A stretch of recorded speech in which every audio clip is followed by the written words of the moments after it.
Rall and John Kiriakou, filling in for John, who is having a medical procedure this morning, even as we speak, is my best friend, Chicago Tribune editorial cartoonist Scott Stantis. Thanks for filling in at John's microphone this morning, Scott. Yeah, I'm fine. I'm glad that John's transitioning. I think that this is, I think it sends a strong, important message to the trans community throughout America. I'm kidding, yes. John, we hope you're doing well. This is that would be really bad if, it was like, we mixed up the patients. You're here for that other thing. You know how when you get a leg amputated now, they literally mark with a magic marker which leg it is, with an X, to make sure they don't cut off the wrong one, because that has happened. I had rotator cuff surgery a number of years ago, and the morning before I went in, I got with a magic marker, not this one. This is the good one. I like this one. The other one can go. Yeah. Little house. Go ahead, John. Go ahead. John. Go ahead, Scott. No. I was just saying, I just had cataract surgery a few weeks ago, and they do the same thing, Ted. They put a big mark with some indelible ink that takes 3 days to get rid of right over the eye they're actually supposed to be operating on. Oh, so you look good. Oh, yeah. You're like this. You got the clear plastic thing and the dot above you. I scared the living the hell out of my grandson. Don't show up for your Tinder date, 3 days after your surgery. Yeah, that's the thing. So Scott, thanks for joining us here. Lots to talk about today. Breaking news just right minutes ago. A new report coming out of the federal government saying that current layoff levels are equivalent to those during a recession, they're calling them recession-like levels. And we'll talk about how that relates to the election results on Tuesday, which are still being processed by the Republicans.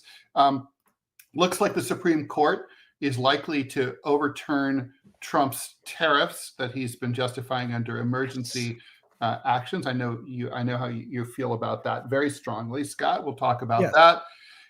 The Transportation Secretary Sean Duffy says that starting tomorrow, 10% of the flights at the 40 busiest airports in the United States, including Washington Dulles, Reagan National, JFK, and Newark International, are going to be eliminated. And you and I both know that's going to have a massive ripple effect throughout the system. And those numbers are only going to go up next week, unless the shutdown comes to an end. We'll talk about the effects of the shutdown and the impact going forward on the Affordable Care Act and everything else. And finally, as Democrats are celebrating the election results on Tuesday, Republican analysts, insiders are saying that Trump needs to get his eye back on the domestic ball here in the United States and quit paying so much attention to foreign conflicts, because people here are really hurting and really pissed off. I want to talk about that too, because he made comments yesterday that were just jaw-droppingly stupid. I mean, they were almost George H.W. Bush stupid. Oh, that's saying quite a bit. We're entering that recession. So as always, if you have questions or comments or anything you'd like to post in the live chat, questions for me and Scott, please post them if you're watching live on YouTube or Rumble. If you're watching later on, thank you very much for watching. We lost our producer, Robbie West, due to a doxing attack by one of our viewers a week ago, but we have a plan to get him back. And we have faith in you that you're going to help us make this happen. John and I are each kicking in $250 a month, and if we can raise $1,000 each month from y'all, as Robbie would say, we will be able to make this work. So far, so good. We started doing this a day and a half ago, and we're at $430. So if you are so inclined and you want to support the show by helping Robbie help us, please go ahead and go to his givesendgo.com. That's givesendgo.com/West Glacier Gaming. Let me say that again 5 times fast. So it's up on the board. It's up on the screen, and go take a look at that. For people who are overseas and who tried to donate, we are very sorry, but apparently givesendgo.com only works here in the United States. So for you guys, if you want to support the show, and everybody else who wants to just support us directly, please go ahead and do so. You can do it through a super chat on YouTube, or you can donate directly through Rumble. Everything is back to being fully monetized. Okay, and so that's a little bit of the housekeeping here. Let's see if there's. Hey, Ted. Hey, Ted. Go ahead, Scott. I was just going to ask you, can you go into any detail what happened with Robbie? You said. Well, yeah, sure. So what happened was that one of our listeners took issue with him, some of the criticism of Israel that he made, and also with some of the comments that he made about trans people. And so this person contacted his employer, found out where he worked, contacted his employer, said, "You're employing a transphobe and an anti-Semite, and he should be fired." And so they called him in, and basically Robbie had been working from home. And so to punish him, they said he'd have to come in. I'm sorry. Isn't that hilarious? It kind of is. So, but it is kind of a punishment. I mean, anybody who's ever sat in stop and go traffic on their way to and from work knows that it is punishment. Not to mention it's unpaid time, right? Like if you have, it takes 45 minutes for you to get to and from work. That's an hour and a half every day. They don't pay you. You probably have to dress better than when you're at home. So you have to maybe pay for dry cleaning and stuff. You have to pay for lunch like near the office unless you pack your own. So it is kind of a punishment. And not to mention you have to be around these really annoying people. The worst part, Ted, is that they feel that the punishment is you must sit in our company. I love that. That's hilarious. Like, you anti-Semitic, anti-trans person. Just for that, you're going to have to sit in a room with me. It's kind of a variant on what Dorothy Parker said. Like, if you have nothing to say, come sit next to me. But this is like, it's really, really funny. All right, let's. I have an ad. Robbie's a great guy, by the way. So Robbie's awesome. We love Robbie, and we really need him too. Quick ad. Looking for a comfortable but unique option for your gaming setup? Check out technosportusa.com with a wide range of ergonomic chairs in an array of colors. You will definitely bring your setup to the next level. Always comfy, never boring. Technosport. Use code RUMBLE for 10% off your entire order. Have you seen these chairs? They're awesome. They look really great. Are. Yeah, they look great. For sure. They really look fantastic. Although in your old English manner there. Yes. In my secret undisclosed location. Do you have a cave under there where you keep Dick Cheney and I? The Ted Dick car? Cheney's still alive and he's still here. He'll never die. When I heard he died, I'm thinking he can't die. Was he ever alive, really? Have you seen the cartoons? Philip Blair is asking a good question over on YouTube. Why did the employer humor the troll? Well, I never would have. I mean, it's like, that's just absolutely ridiculous. It's a great question. Why? And Godna is like, it's normal to go to an office, though. That's true. And Rebellious Rainbow Unicorn says he did not criticize Israel. He accurately described the Zionist entity. So indeed, and I agree with Godna. $250 a month is so little. He wants so little. It's true. Well, he's got other things going on. He's got his gaming channel. So Robbie's going to kick ass. Rebellious Rainbow Unicorn says New York City is controlled by 3 power bases, one of which is the NYPD, another is real estate. Yes, real estate. Could Ted explain how they came into play in the election the other day, please? So let's just get into that. So there are 3 loci of political power in New York City. Wall Street, in other words, the financial industry, that's self-explanatory, real estate, and the police. So if you think about mayors of New York City who've been successful, they had 1 or 2 of those. Rudy Giuliani obviously had the support of the NYPD. You think of Michael Bloomberg. He had both real estate and Wall Street on his side, but particularly Wall Street. And they are at odds often. We can get into that at some other point. If you think about Bill de Blasio, he didn't have any of them because he was kind of an accidental mayor, and that made it really hard for him to govern.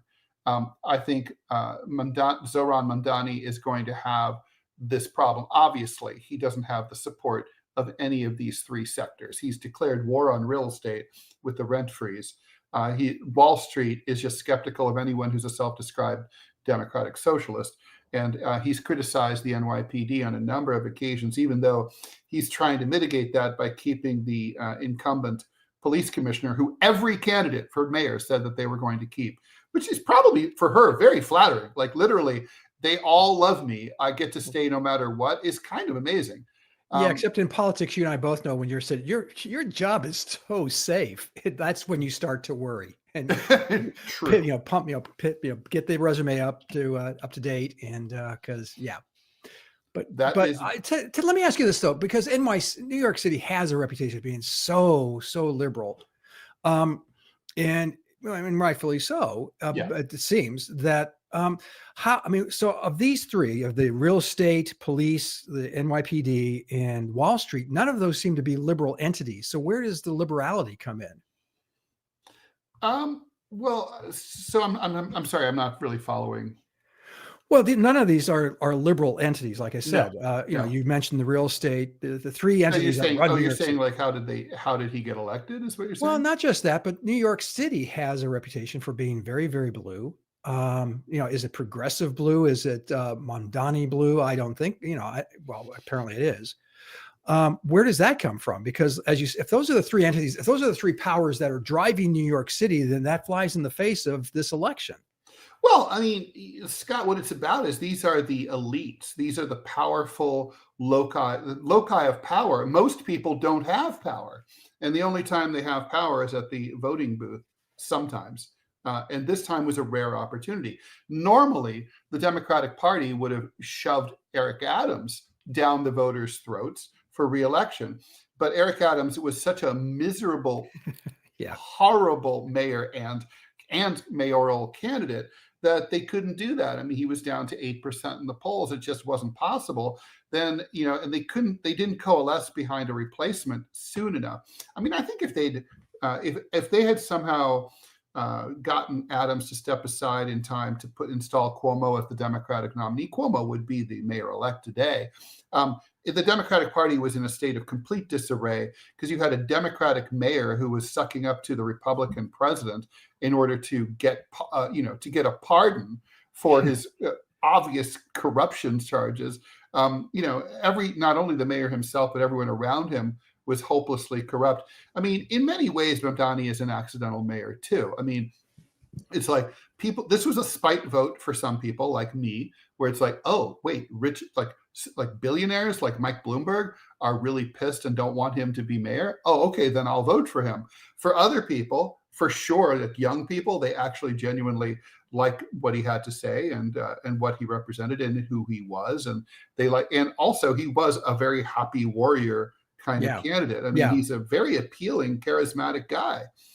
And, it's just like, and Cuomo struck New York voters as something very old, like this is a retread. We're getting a used governor here, as opposed to, hey, we can have someone new and shiny, so who looks more like New York City looks like, not like an old Italian guy, but like a, South Asian guy.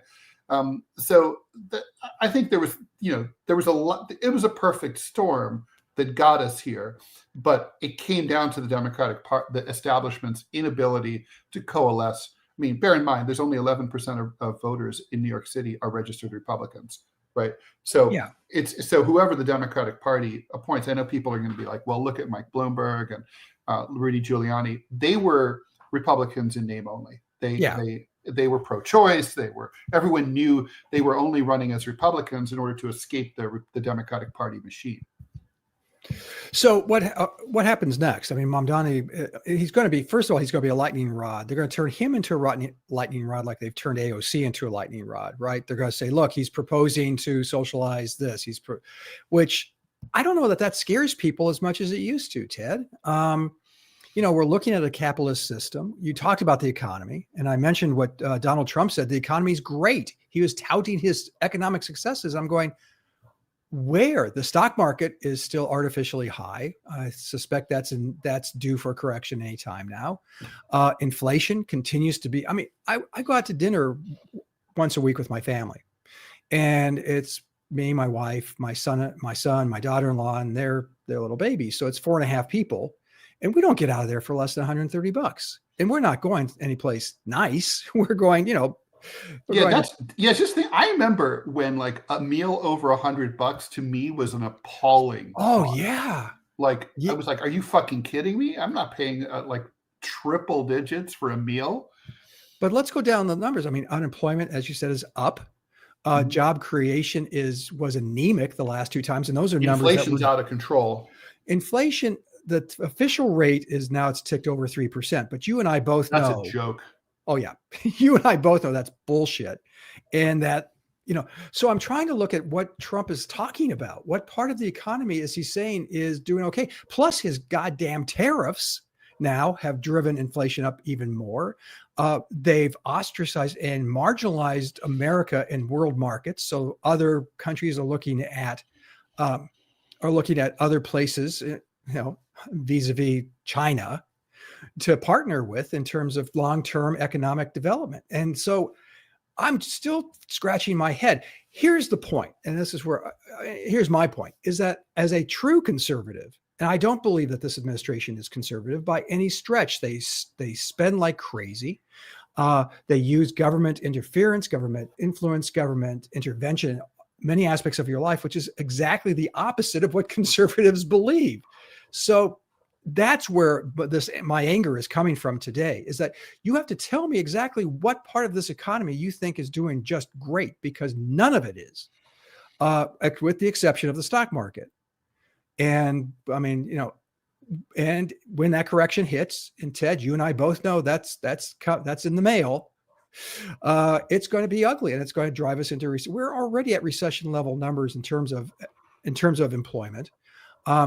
AI is ravaging the job market. And by the way, the AI bubble is massive, right? Like John and I were talking about this. And by the way, if you're just joining us, John is out today. He's supposed to be back tomorrow. He's having a medical procedure done, and Scott Stantis is filling in. I think the 3/4 of all growth in the stock market over the last 2 years comes from AI.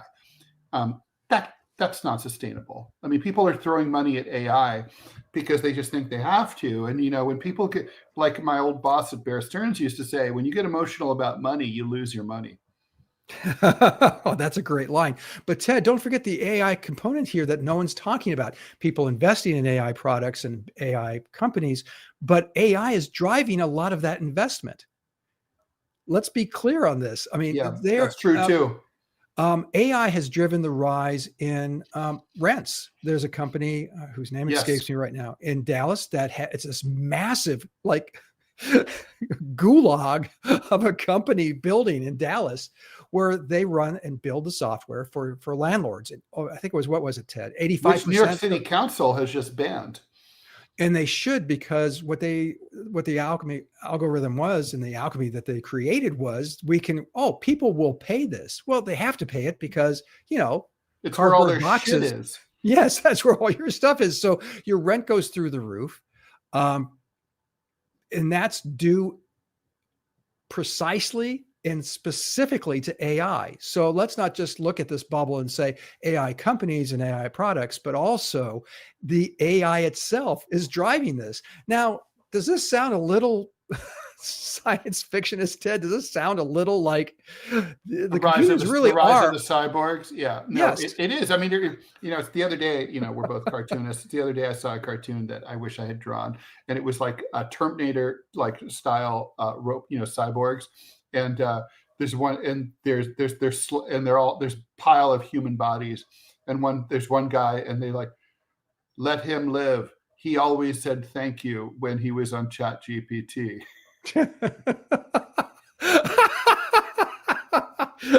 If that's all it takes, I'll thank you, computer.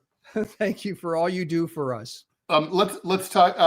Quick question from, and Cisco Cat. Thanks for the $5. Question for both of us: which city is a bigger shithole, Chicago or New York City? Scott, what do you think? Ooh, I work for the Tribune, of course, and I visited Ted recently in New York City. Oh my gosh, Ted, that's a tough one because we'll have a shithole off. Yeah. Okay. The crime, I live down in the Loop, which, if you're familiar with Chicago, is exactly what it sounds like. It's the center, it's the downtown, it's the center of the city. And the crime there has gotten Is it very, called very that bad. because of the L, that Yes. loop L The train L has a that loop goes around downtown. Mhm. And of course, then expands out. But going to New York, Ted, boy. Breaking news, by the way. Okay, let me just Nancy finish the Pelosi thought. will not run for re-election. Yay? I'm not sure what to. Jesus Christ! Can you? I mean, that's well. She wants to spend more time with her great grandchildren. Well, this is. Oh my God. Okay, I've never been a fan of Nancy Pelosi. I never understood Nancy Pelosi's ability to ascend to the highest levels of power. So my presumption is behind closed doors, she must be very persuasive, also understand politics at a granular level. You have to be the Speaker of the House of Representatives. So you have to kind of grudgingly respect her for that. But the other stuff, when I will forever view this moment as the moment that the Democrats lost their ever-loving minds. And do you remember Trump gave his State of the Union address? And when it was over, she stood up and very dramatically tore his speech in half. Yeah. And I'm thinking, okay, that was not great. That's what a 5-year-old does. That's what a 7-year-old does. And, or let's put it more bluntly, shall we, Ted? That's what an octogenarian does. Yeah, I'm not going to eat this oatmeal, damn it. Well, they throw it against the wall. It's what a school marm does. Joe Smith B, I don't know how to pronounce your name. Thank you very much for the $5. Thank you. Trying to send money to Robbie using the Give Send Go, asking for your employer personal info. Is this the only option, or am I doing something wrong? I don't know. I haven't been in there because I'm sending the money directly to Robbie. But just lie. It's like whenever I had this discussion with a coworker one time, and I said we were talking about collecting data for our company. It's like, oh, we'll ask people how much, we'll ask about how old they are and what their race is, and we'll collect all this data. And I said, you can't trust on that. I always say I'm a 99-year-old woman. She goes, you lie? And I go, yeah. And she goes, yes. You're the reason that the world sucks. And I was like, I thought it was global capitalism. But you lied? I mean, my God. What? Just lie. Just lie. You don't have to answer the question about who you work for or whatever. Yeah, just say you work for a newspaper, because God knows you'll never be able to get a hold of it to verify. So just do that, man. Wherever you live, the Dayton News, the Sun Sentinel. Canton Repository, which doesn't exist anymore. Oh, I'm sorry. Is that great true? Name though? Oh yeah. I'm so sorry. It's all there were newspapers that had phenomenal names. I missed that. They're all gone. Like the Repository. All of the papers named Republican or Democrat are pretty much gone. Yep. So yep. That's kind of a shame. That's true. Well, the Arkansas Democrat's still there, right? Yeah. And the Arizona Republic. Well, that's because it was founded. They wanted to be part of the Republic. I don't think it was the Republican. Oh, yeah, that makes far more sense than my stupid theory. No, let's talk about tariffs. Oh God. Okay. Yes. So the Supremes listened to it. It's pretty clearly in the Constitution that it's not just clear, Ted. I'm sorry. This is one of those issues Ted knows that gets me. Take it away. No, it's not just clear. It's as explicit as it can possibly be in the Constitution. Congress imposes taxes. Congress imposes tariffs. It says it black on beige. And a tariff is a tax. It is. Of course it is. It's a sales and use tax is what it is. I keep getting numbskulls texting me because of my adamant anti-tariff stance. You just don't understand. This is competitive. This is going against people who are unfairly competing with us. Bullshit. Let's look at Lesotho, shall we, Ted? As Ted and I so often do. In all seriousness, I think it's, God, I hope I'm right. I'm pretty sure it's Lesotho, small African nation. They have a GDP of however much Ted has in his pocket at the moment.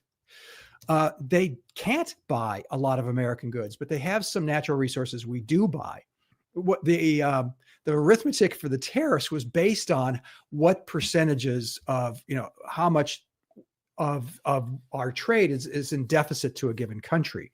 And so Lesotho was pretty significant percentage wise. So they nailed them with like 100% tariff for their stuff. And it's just like, and they're looking at each other going, what the hell? Because this makes no flipping sense. And then you punish Brazil because they're prosecuting their former president, who, by the way, is corrupt as shit and should be thrown in jail. But Trump then adds an extra 25% for Brazilian imports. So it's obviously arbitrary. There's no emergency here. There's no economic emergency. Should there be some, rebalance? Yeah, absolutely. Should we look at some countries that are like China, subsidizing their exports so they're cheaper in foreign markets? Yeah, absolutely. You have to look at that. I mean, that's what Japan did to our steel industry in the 70s. Totally obliterated it because the government subsidized the steel industry in Japan so much, and we didn't do anything about it because we were on a building spree. We were building skyscrapers, and we liked the cheap steel. And so the United States government did nothing to curtail that. That was wrong. There should have been tariffs, significant tariffs, and to create a balance. We didn't do that, and we lost a massive industry, which employed tens of thousands of Americans, if not millions. In good jobs, yeah. And good jobs, and that's what's, so look at tariffs now and look at where we are. The Supreme Court had to look at this. And their questioning absolutely falls into what I've been saying for months and months and months, which is the president simply does not have this authority. Now, why the U.S. House of Representatives did not step forward? Well, because those knuckleheads like to hold on to their jobs and make, like Marjorie Taylor Greene made $4.5 million last year. Do you think she'd make $4.5 million if she wasn't a congressperson? Doubtful. Cobra 180 has a comment. Okay. Trump's Solicitor General confirmed in the hearing that by his own estimate, 30 to 80% of tariffs get passed on to American consumers. Of course. Which sounds like taxes, but with extra steps. Yeah, no, of course. Ted, it's economics 101. We're going to buy a bucket. China sends us a bucket. I can go to Walmart and buy that bucket for $2. I like that. Now you throw on 100% tariff. It's now a $4 bucket. Well, do you think Walmart's just going to sit back there and go, well, you know what, Wall family, we got enough money. We don't need, we can suck it up and take the price of the bucket and just as Trump suggested strongly, just eat the costs. Well, I'm a business. Fuck you. That's not how business works. So I'm sorry, the tariffs, and I think that the Supreme Court, listening to the oral arguments the other day, clearly are very cynical about this. Hopefully, I've pegged my decision to leave the United States on this. You know this, right?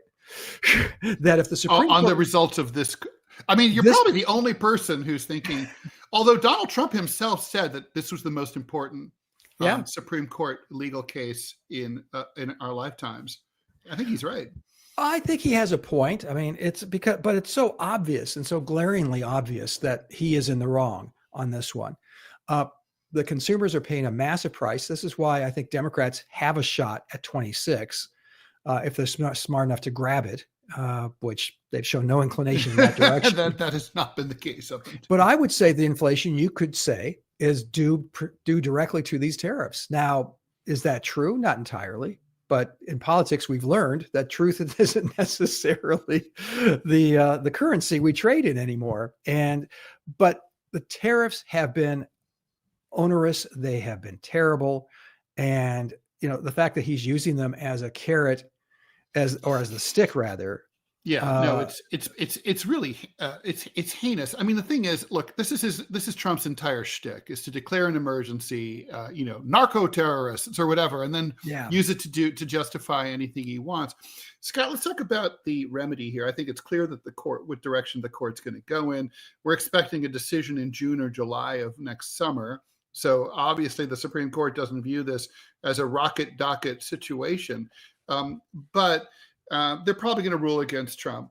One of the administration's arguments against the plaintiffs in this case, who are a coalition of businesses suffering under the tariffs, was that they wanted to that it would be too hard for the government to rebate and refund the tariffs they've already collected, because you know how it is. It's sort of like the old ad for the Roach Motel. The roach goes in, but the roach does not come out.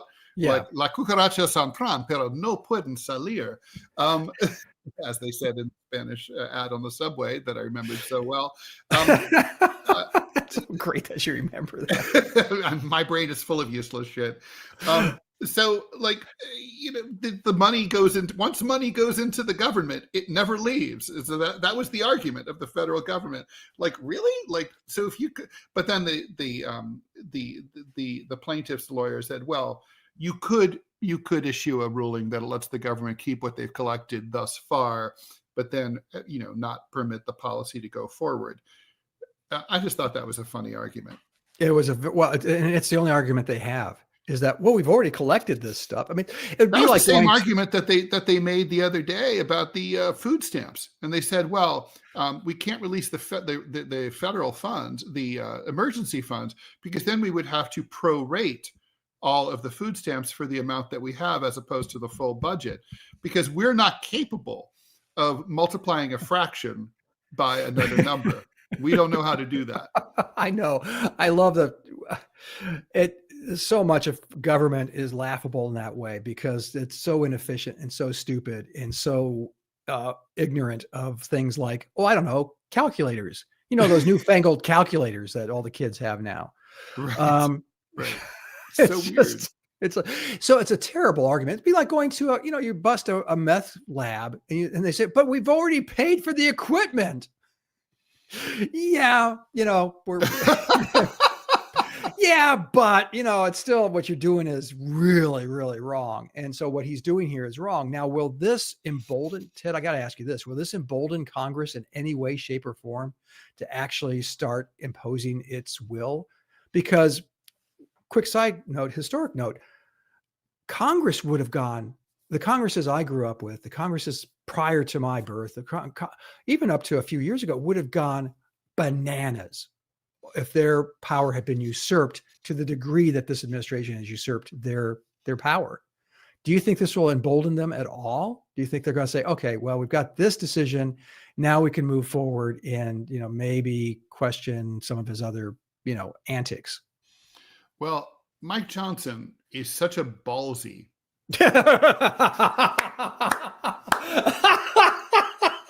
Yes, he is. Well, I think this seems like a good segue, right? Because Congress does have, Republicans in Congress do have a major conundrum right now. So we need to talk about the shutdown. So currently, as we speak, effective on November 1st, a couple of things happened.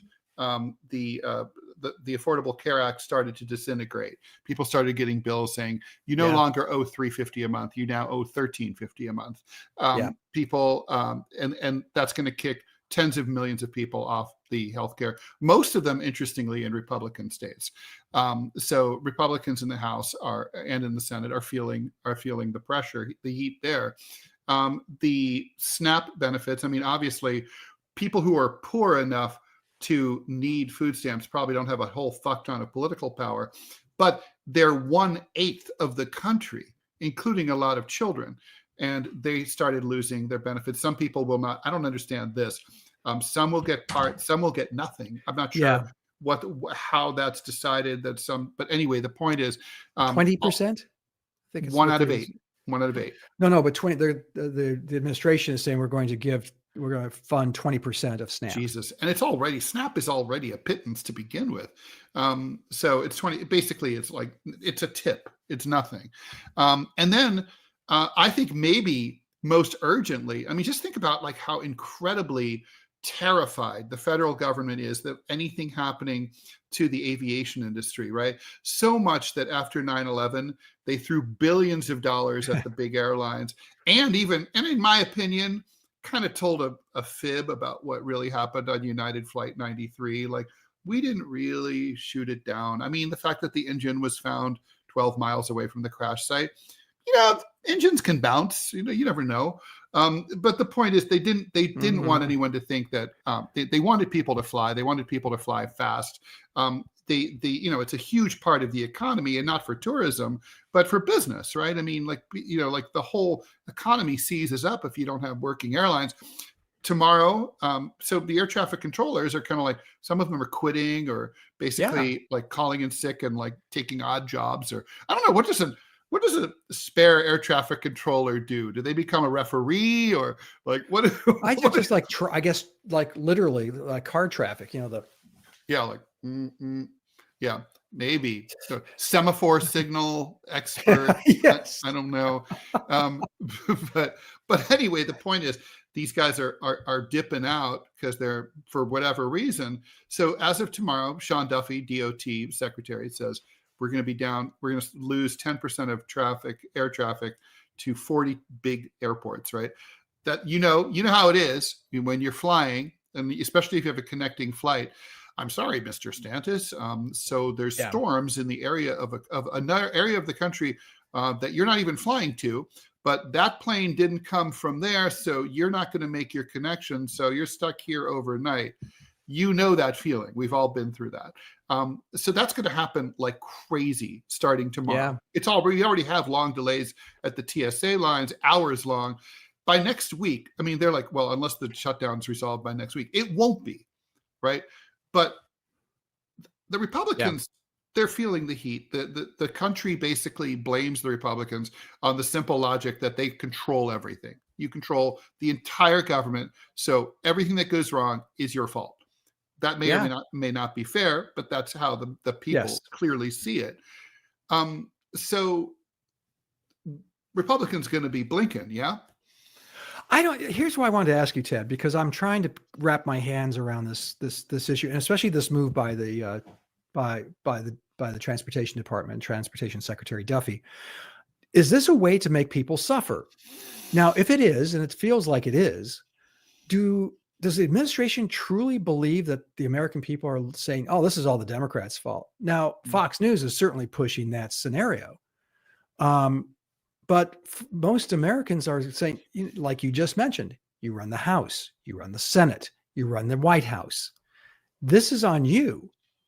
But are they convinced that the American people are going to believe that the Democrats, who frankly are part of the problem here, true. Do they really believe that the Democrats are going to own this, especially when, you're flying to go see Mima for Thanksgiving and you're stuck in Dallas for, 72 hours? I think that, that Republicans clearly had the calculus that the Democrats were going to be blamed for the shutdown, because historically the party that triggers the shutdown is usually blamed, and that's usually been the Republicans. That's just not happening this time. And they think that that's what's going to happen. But I think because Democrats are so like off the playing field, that nobody sees them or hears from them, that the country just does, right? I mean, Scott, as I've told you this, privately, the hardest part as a political person is to accept politics and the way things are, as opposed to the way you wish that they were. I mean, as a young person, I was like, we're going to have a communist revolution because look at the disparity of wealth and all that. And it's like, okay, I had to accept at a certain point that we weren't near that. That we don't have an organization. I'm not going to get into the point is that's not real.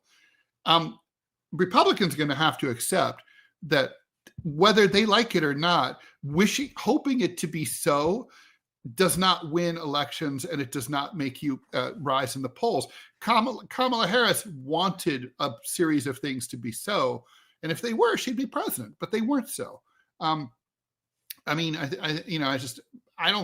they're going to, at a certain point, there's going to be like a march, like a 1974 style march from Capitol Hill up to the White House, where some key senators tell the president, listen, you can't keep this up. You've got to give, restore the subsidies. We've got to talk to the Democrats. They've won this, whether it's right or not, they've won. Yeah, but you just used language that is anathema to Donald Trump, and he will never admit defeat on anything. So I think you're right. I think your instincts are right when it comes to the shutdown is going to go on into easily next week. I think 2 weeks. I kind of called this earlier in an interview this morning. I think November 15th is the magic day. Can you explain? Okay, this is a complete, it's kind of out of left field, but it ties into what we're talking about, Ted. And you've never been able to explain this to me privately. Hopefully, publicly, you can put me straight. But places like Appalachia, 70% of the people of the population of Appalachia is on food stamps, on SNAP, and other relief, federal relief. They voted, I think the number was 66% for Donald Trump. What? How do you explain? I mean, Alabama, where I live, it's the same thing. We hate the federal government, keep the government off our backs. We, get the Yankees out of here. Damn Washington, D.C. Yet for every dollar that Alabama sends to Washington, D.C., they get $2.50 back. And they don't say no to it. They don't say, no, we can't afford it. No, we have principles. I'm trying to get my head around how you can vote for something that you're clearly benefiting from. I mean, specifically, now we're looking at here in Alabama, numerous counties have over 50% SNAP, people on SNAP. The state, Alabama, was a 60% plus win for Donald Trump. How does a voter in those circumstances make that connection? Do you have any? I've thought a lot about this, and I'm probably not going to satisfy you because I'm going to give you I'm going to say the same thing that I've said in the past. So, Thomas Frank wrote that famous book, What's the Matter with Kansas, which is basically same question, right? Like, why do poor people in that case, Kansas, vote Republican? And the answer is it's cultural in large part, right? Like, people identify more with the strong sort of, pull yourself up by your own bootstraps ethos of the GOP. Like, we don't need no government helping us out, even though we do need the government helping us out. They don't identify with the Democrats because the Democrats seem effete or concerned with stuff that's esoteric or irrelevant or even gross to them, like LGBT rights. They feel like maybe it's stuff like I have guns, I like guns. I believe Democrats want to take away my guns and cancel the Second Amendment. I mean, it's a bunch of stuff like that. Right? It's not a perfect answer. I think Democrats can get those people back. You talked about West Virginia. West Virginia used to be a very Democratic state, right? Yeah. Very. So it was and could be again. And, it had a Democratic senator for many years, Joe Manchin. I mean, he was not a real Democrat. He's a dino for sure. But still, I mean, the point is you can see that it's possible. And so people vote against their self-interest. And I don't know that, by the way, that's necessarily bad. I mean, in New York City and in, Brentwood, liberal Democrats are often very wealthy and they vote to be taxed more. That's against their personal parochial self-interests. But, they're like, literally they feel they have a set of values that require them to sacrifice for the things that they care about. And I think conservatives are the same way. I think it's complicated. And I also think the two-party system skews things. There's a lot of voting against the side that you hate more. I know, isn't that hell of a system we have here, man? Hell of a system. Beautiful. Appalachia,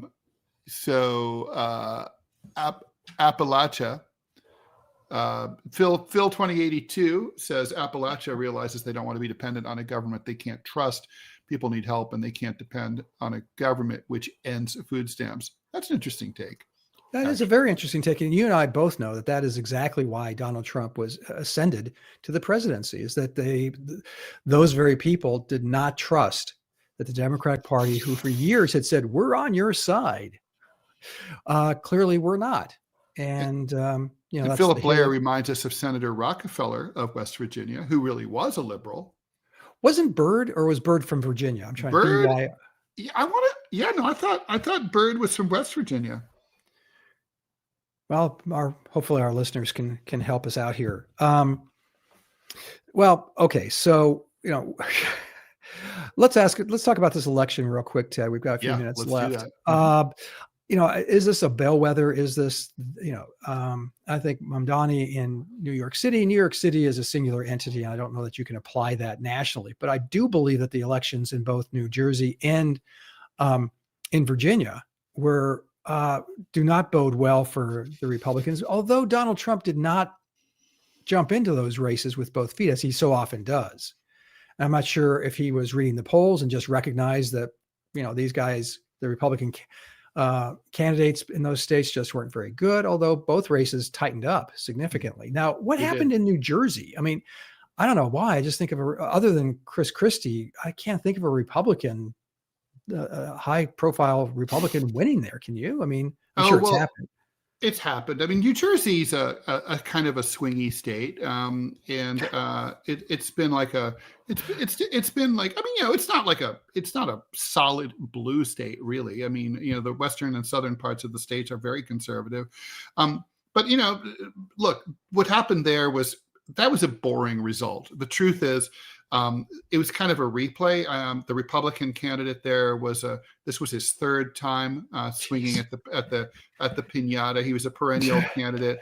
He didn't, he had that. You know how like in politics, Scott, you and I have both seen like the 40% candidate, the candidate who will always get 40% and no more than 40%. Yes. For up until recently, Donald Trump looked like the candidate who could never get more than 44%. Right. This guy was a classic 40%er. All she had to do was not fuck up, and she didn't fuck up. But she was very bland, and it made people feel this is a change. I was going to say change year. Last year was a change year. 2016 was a change year. We've been in change years for 10 years. We're in a change decade right now, and moving on to change 2 decades. So people are. They're uncomfortable with these safe politicians who carefully massage every single sentence and every phrase to be just sparkling clean. And that's what she was. She sounded a little bit like a less exciting Obama. And it's, but the point is she just got it by default. I don't think there's a lot to read in those New Jersey results. And the Mamdani thing, really truly was baked in ages before. I think what's more interesting is just like things like the Pennsylvania Supreme Court, races that all went Democratic, the races in Georgia that went all Democratic.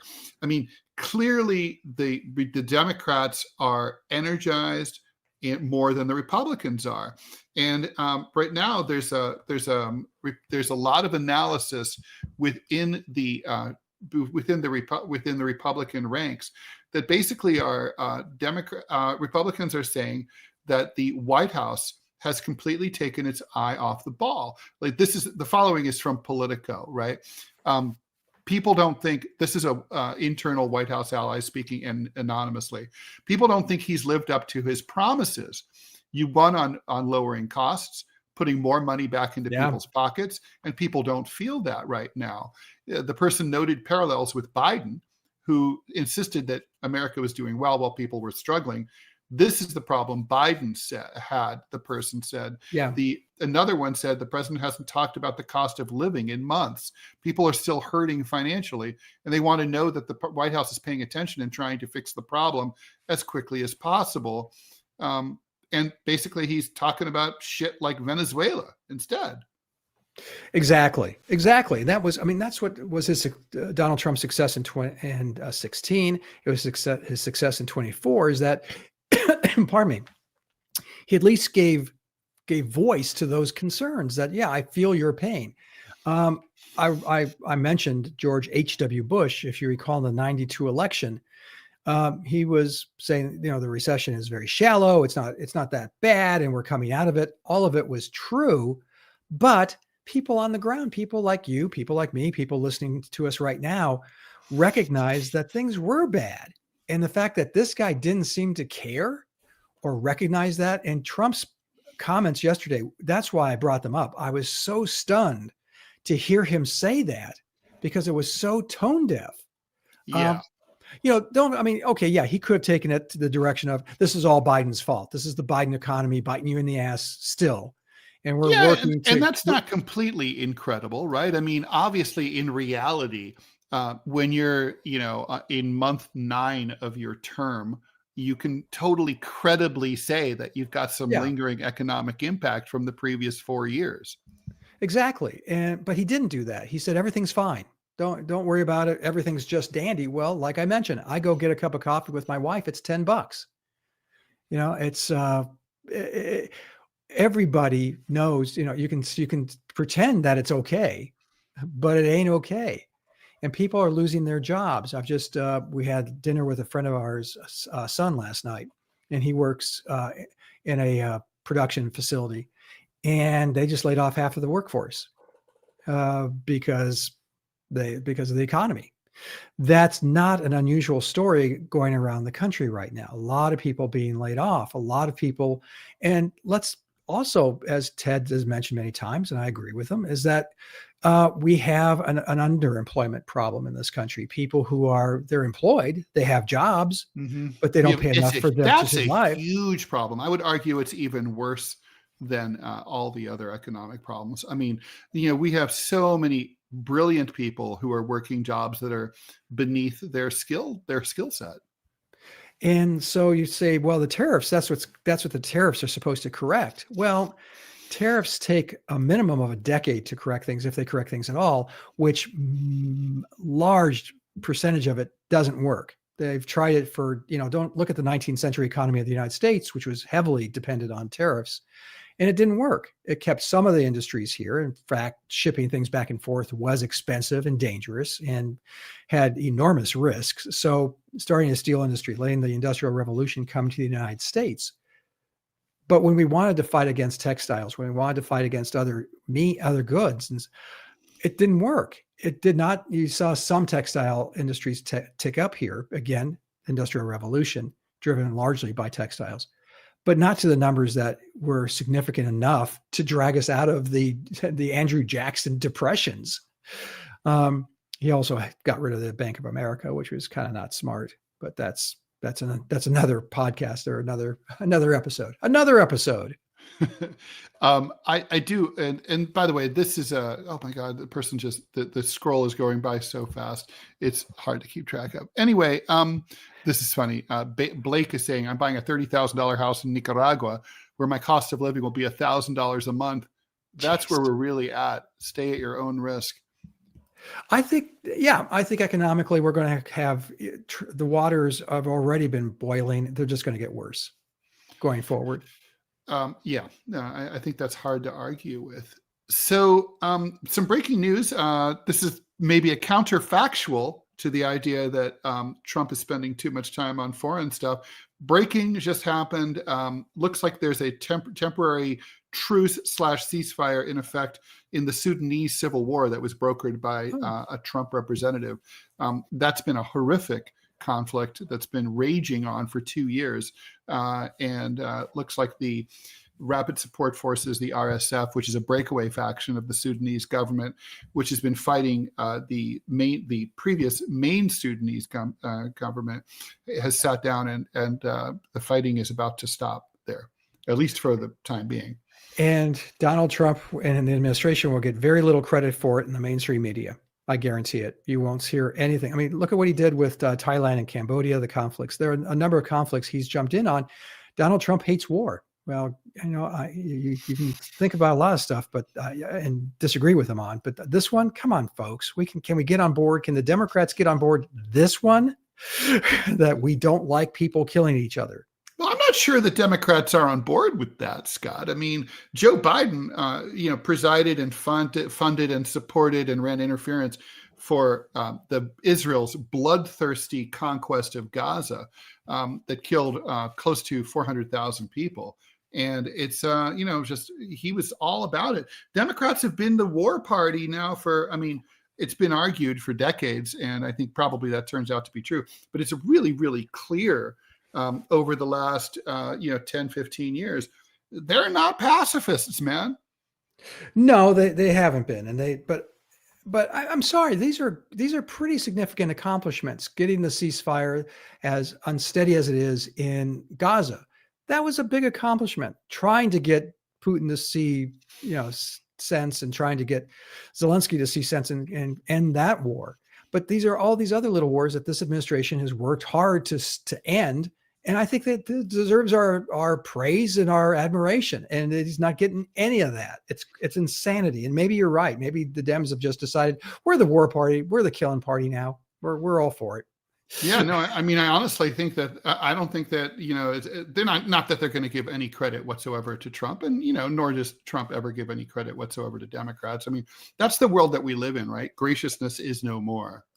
It's crazy. I was just, someone posted the farewell party they had on the Capitol Hill for when Tip O'Neill retired, and President Reagan was still president, and just the graciousness of these two guys, and they fought. I mean, they fought in the trenches. This was tooth and tongue. This was tough politics, and I just have to look back on that and say that. Again, I sound like such an old man, but those really were better times, and there's a better way to govern. And that's the last point I want to make, Ted. I know we're over, but no one wants to govern. And that is to the detriment of the republic. Well, that is the issue, right? Like, people want to win. They want to lord it over their rivals. And that's about it. Guys, let's do the housekeeping. Let's see. Do I have an ad here? No ad right now. Scott, thank you so much for sitting in for John Kiriakou. John Kiriakou will be back from his medical travails tomorrow morning, I'm assuming. We're here 9 a.m. Eastern time, as we are Monday through Friday. Stay tuned for me coming up at 10 o'clock Eastern time, TMI show with Ted Rall and Manila Chan. We have a lighter take on the news, a little more fun maybe. Well, we try to have fun here too. And just a reminder on Robbie Aid, we're trying to raise $1,000. We are at $430. Right. For this month. We need $1,000 a month. So we were at $430 before we went on the air today. I don't know where we are right now. We'll keep you posted. And as soon as we're off $1,000, we'll stop talking about it for the month of November and hit you up in December. But I think we're going to get there. And thank you so much for your generous support for the show. Scott and I are going to be back on the air in just an hour. With the DMZ America podcast, we'll be interviewing Akron Beacon Journal editorial cartoonist. He's a conservative and a friend of ours, colleague of ours, Chip Bach. And we'll be showing our cartoons and talking about the elections and everything else in the news. So that's about that. So Scott, hang in there, and I'll go pee. You have an hour to do it, and I'll see you in an hour. And John, feel better, please. And also thank you to TechSport, the chair manufacturer, who is a sponsor of this show. So thank you. Indeed. And y'all, bless you. Bye all. Ciao.